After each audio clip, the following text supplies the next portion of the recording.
Regiment भारतीय सेना की एक विशिष्ट रेजिमेंट है जो कि खास तौर से मेघालय और असम के एरिया में है। और यहाँ पर ये जो सॉन्ग गाते हुए आपको ये जवान नज़र आ रहे हैं, ये असम रेजिमेंट के जो जवान हैं, अपने जवानों में एक हौसला भर देने वाला जोश जो है वो इस सॉन्ग के ज़रिए आता है। और यहाँ पर आप देख सकते हैं बेहद खूबसूरत तस्वीर जो है वो ये नज़र आएगी। और कर्तव्य पथ पर ये असम रेजिमेंट के जो जवान हैं वो मार्चिंग करते हुए नजर आएंगे। तो इस मार्चिंग दस्ते की तैयारी जो है वो आप देख सकते हैं। असम रेजिमेंट जो है भारतीय सेना की एक बहादुर और विशिष्ट पैदल सेना रेजिमेंट है, जिसे उसकी जंगल युद्ध, पर्वतीय लड़ाई और अद्वितीय साहस के लिए जाना जाता है। 1941 में इस रेजिमेंट की स्थापना की गई थी और रेजिमेंटल सेंटर जो है वो हैप्पी वैली शिलोंग में है। और अगर हम इसके युद्ध घोष की बात करें तो राइनो चार्ज जो है वो इनका युद्ध घोष है और एक सिंह वाला गेंडा जो है वो इनका प्रतीक है। और ये सैनिक मुख्य रूप से पूर्वोत्तर भारत यानी कि असम, नागालैंड, मणिपुर, अरुणाचल, मेघालय, मिजोरम, त्रिपुरा से है। और जंगल और पहाड़ी युद्ध में इनका खास तौर से इनकी ट्रेनिंग जो है वो की गई है।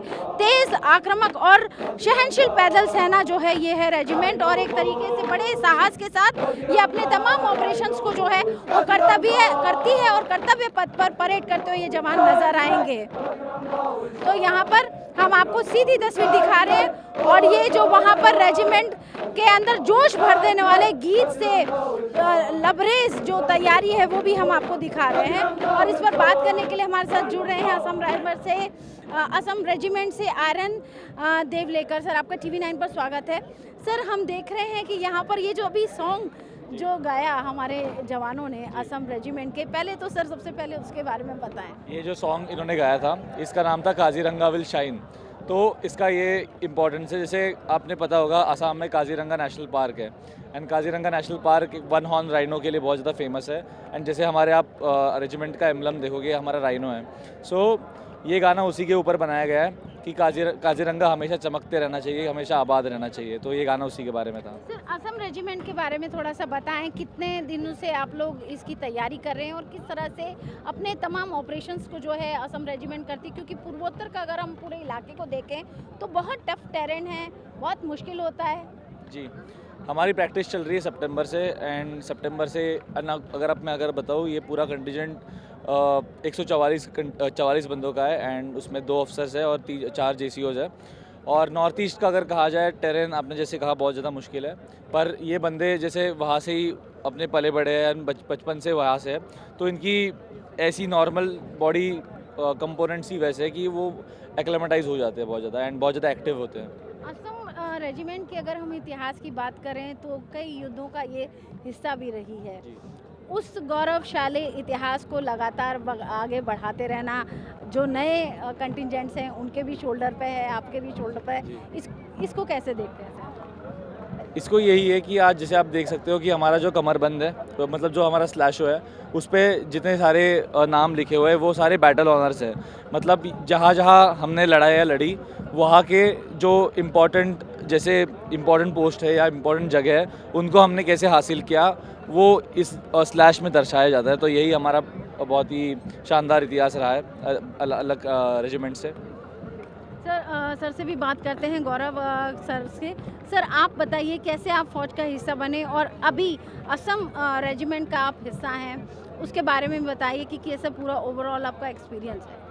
मैम, जैसे कि मेरे फादर भी आर्मी में रह चुके हैं, मेरा भाई भी आर्मी में है, तो मेरे को हमेशा से ये एंथुजियाज़म था और ये मेरा ड्रीम ही था always to become an army officer.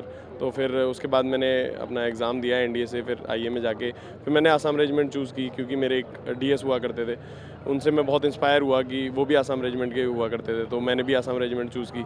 और आपने जैसे बताया असम रेजिमेंट आपने चूज़ की, क्या असम रेजिमेंट बाकी रेजिमेंट से कुछ डिफरेंट तरह के ऑपरेशंस करती है, कुछ अलग रहता है, इस वजह से आपने चूज़ की? मैम देखिए, हम एक तो इंडियन आर्मी का पार्ट हैं, तो फिर ऐसा कुछ अलग नहीं होता है। मतलब हमारी सबकी ट्रेनिंग और सबकी टीचिंग्स जो हैं वो प्रैक्टिकली एक ही होती हैं। जो हमारी टैक्टिक्स है, ऑपरेशन करने का तरीका है, वो बुनियादी तौर पे एक ही रहता है। तो ऐसा कुछ ख़ास तौर पर अलग नहीं होता है। बस फ़र्क आ जाता है कि जवानों का, इनके जवानों में कुछ अलग ट्रेड्स होते हैं, हमारे जवानों में कुछ अलग ट्रेड्स होते हैं। बस इसी चीज़ का एक बेसिक फ़र्क होता है। अब जिस तरह से असम रेजिमेंट जिस लोकेशन पर है वो अपने आप में बहुत कह सकते हैं कि उसके पास बहुत सारी चुनौतियां भी हैं। एक तरफ चाइना है, दूसरी तरफ अगर हम देखें तो नॉर्थ ईस्ट का जो पूरा रीजन है वो अपने आप में पूरा चैलेंज है।